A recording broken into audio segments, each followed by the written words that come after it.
Kenaikan pajak bumi dan bangunan PBB di sejumlah daerah mendapat sorotan dari berbagai kalangan.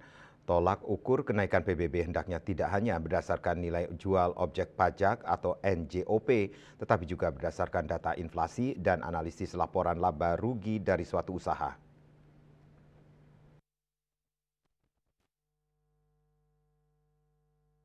Hal tersebut diungkapkan pelaku usaha yang juga praktisi pariwisata Bagus Sudibyo. Seperti diketahui bersama, biaya pajak merupakan kewajiban warga negara Indonesia yang harus dibayarkan kepada negara. Terlebih bagi para pelaku usaha pariwisata di Bali yang selalu menyisihkan 10% dari pendapatannya untuk membayar pajak hotel dan juga restoran atau PHR. Selain itu ada pajak bumi dan bangunan atau PBB yang sifatnya dinamis sesuai dengan nilai jual objek pajak atau NJOP. Ia mengatakan kenaikan PBB di sejumlah daerah di Bali hendaknya selalu disesuaikan dengan kepantasannya.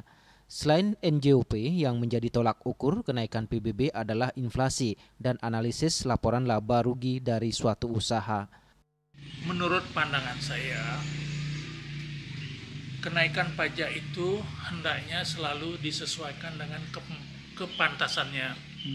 Jadi yang dipakai tolak ukur itu tentu juga memang NJOP, selain itu juga inflasi, dan juga analisa kira-kira jika itu suatu badan usaha dilihat dari profit and loss statement mereka.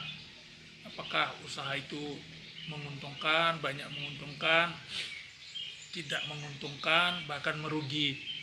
Nah, di sini justifikasinya atau keadilannya itu juga memang harus diperhatikan. Sebab jika seandainya tidak demikian, maka bisa saja usaha-usaha masyarakat lokal terutama yang mengalami kesulitan di dalam finansial atau keuangan, sekalipun mungkin nilai asetnya cukup tinggi, tetapi secara bisnis dia tidak berjalan dengan baik, sehingga sekalipun kelihatannya suatu objek pajak itu besar, mewah, tetapi dia bahkan merugi.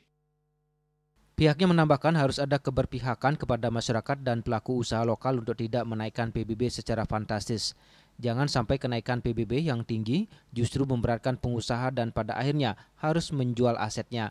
Situasi ini tentu saja mengkhawatirkan apabila aset warga lokal Bali jatuh ke tangan investor luar. Hal ini berakibat pada ancaman keberlanjutan pariwisata budaya Bali. Andika, Bali TV.